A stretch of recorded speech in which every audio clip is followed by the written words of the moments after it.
Alrighty then, back once again for another reaction. This time it's Once Upon a Time, Season 3, Episode 3.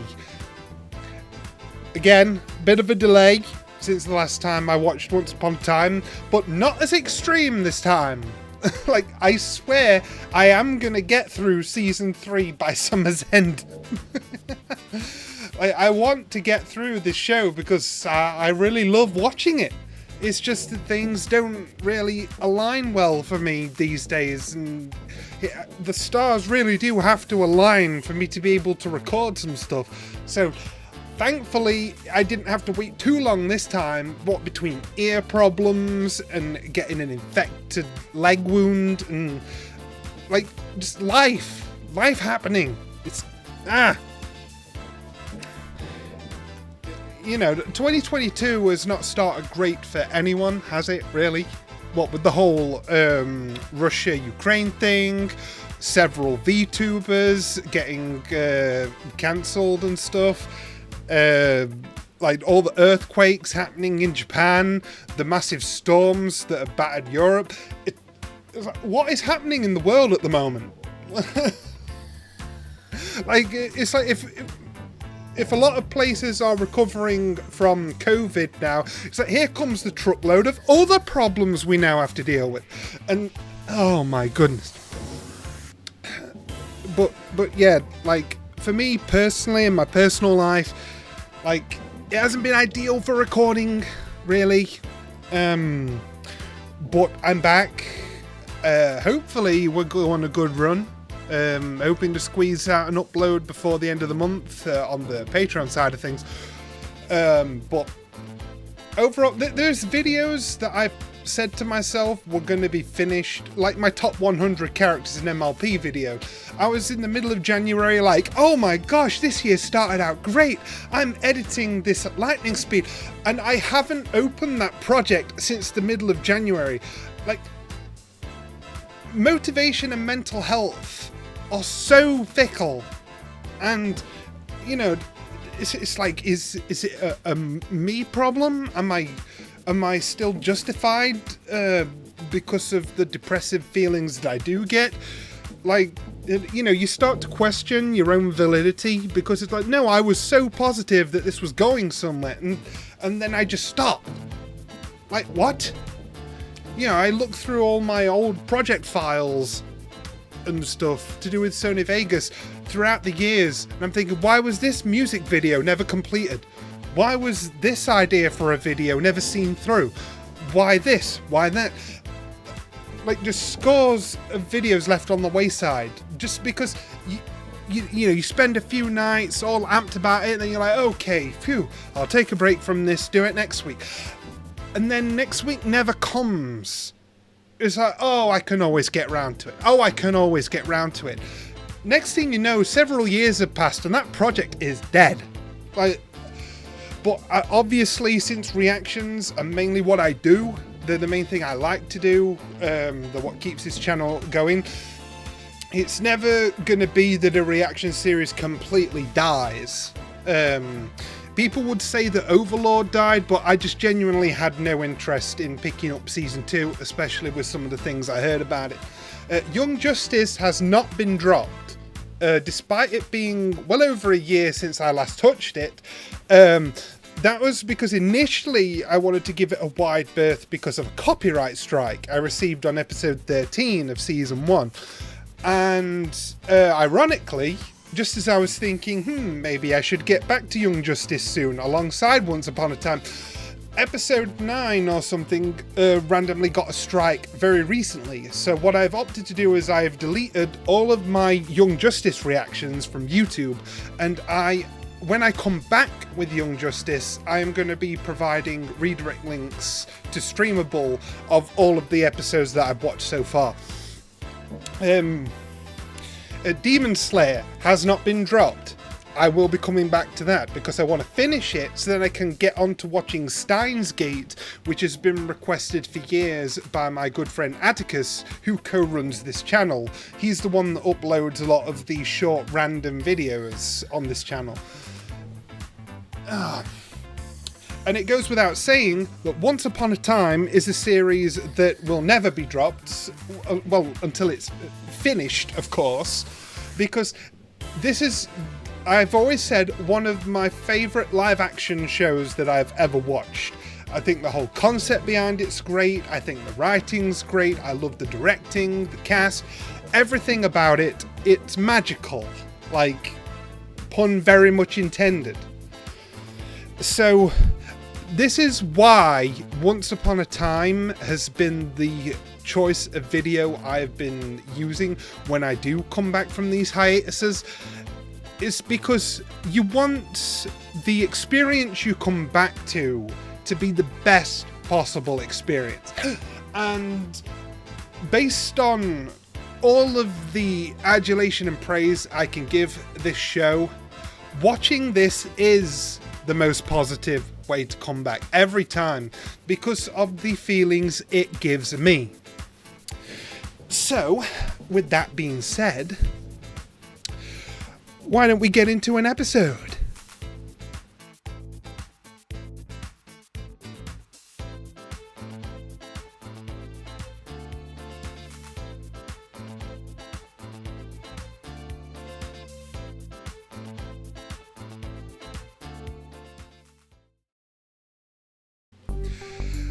Okay then, wow. So, a couple things to talk about with this one. Tinkerbell, very good interpretation here. I like how she's pretty much good / neutral. Like, obviously started out good, best of intentions, got royally turned around by Regina because she was too stubborn to admit that she just didn't want to give up the hatred inside her, so she took the cowardly choice and then blamed Tinkerbell for it, and then she lost all of her fairy privileges, no one believed in her anymore, and that turned her very bitter. But that led into a great piece of dialogue exchange where I thought Regina did a great job explaining to her that, look, it's not really in you to be Doc. You're just angry right now.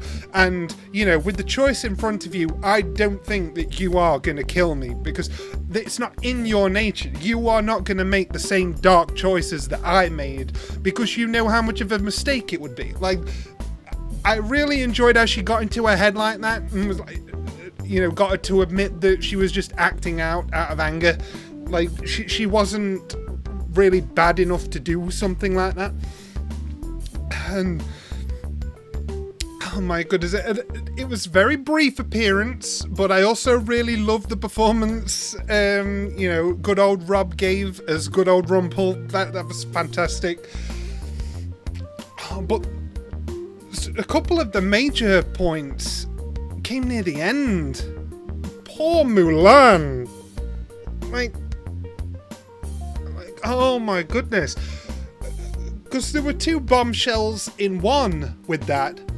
The first was, people always assumed, myself included, that, you know, with all the love triangle stuff that was going on, that Mulan was jealous over Philip. Like she was jealous of Aurora taking up Philip's attention. But now it seems we can recontextualize that she was jealous on behalf of wanting to be with Aurora. Like, wow, okay. Nice. Alright. But then, heartbreakingly, the second that she's like, okay, I want to confess to Aurora, she's like, oh, guess what? I'm pregnant with my hubby. Like, oh, the upset. Oh, like I say, the urge to hug a character through the screen was through the level. It was through the roof.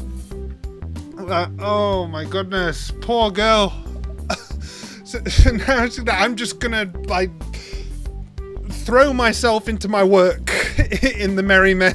I'm gonna drown my sorrows in combat and merriment.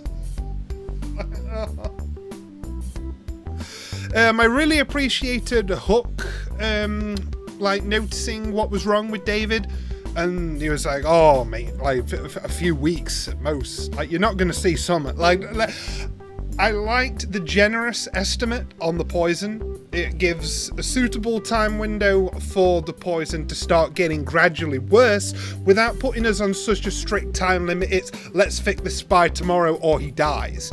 Like, I really appreciate that we didn't crunch it like that. I do appreciate that we've given it a wide berth. It gives the writers more to work with in terms of drama. Is there anything I missed? Because I'm sure there was 2 things I wanted to mention. Oh yeah. The whole thing with this one of those bombshell facts that was just revealed. Like, of course, I sort of thought it kind of looked like him early on, but that's why they only showed us the back of his head. We could only, like, guess. I had a feeling it looked like Robin Hood earlier, but I thought that's a bit of an outlandish character to guess, so I'll hold off on that. Like, I was waiting for a full reveal on who it was, and the more we got to the end without the reveal, I thought, it's him, isn't it? And then we finally got to see the tattoo on his arm. I'm thinking, holy crap, Regina is meant to be with Robin Hood. Like, imagine how differently things might have gone. Like, they seem so removed from each other. It makes me wonder, through butterfly effect, how much differently other events could have gone if Regina had gone through that door and met him. Or, as Tinkerbell said, at least gone back for him some other time when she was feeling more confident. Like, that's boggling to me. I wonder how he'd react, knowing that the person he's meant to be with was once known as the Evil Queen. Like, how would you even begin to process that? Especially as somebody who, you know, fights the good fight. But, well, Balefire/Neil has finally made his way into Neverland. Hopefully he makes his way to the group soonish. Like I said, the inspiration that he gave Mulan was great, but then for it to blow up in her face was very good drama. Like, I do admit, that really punched me. And Henry continues to impress me in his own little adventure with how he suddenly turned the crossbow on Pan. He is brave and courageous, and I think Pan respects that about him. Like, I know he probably somewhat expected it and took it all in good fun, but I think a part of him also respects Henry for being his own man and being able to do things. Like, he's not just a little sheep, he's not afraid, that kind of thing. He's more fun to play with in that sense. Like I said, I really think this is Henry's whole coming into his own arc. I think this is all gonna be Henry getting out of his situations by himself. At least that's what I'm hoping. I'm hoping that by the end of this, Henry completely saves himself and in turn saves the others for their reunion. I'm not saying that's what will happen, I'm saying it's somewhat what I hope to happen. But there's only one way to find out what is going to happen, and that's to tune in next time. So I shall see you guys next time.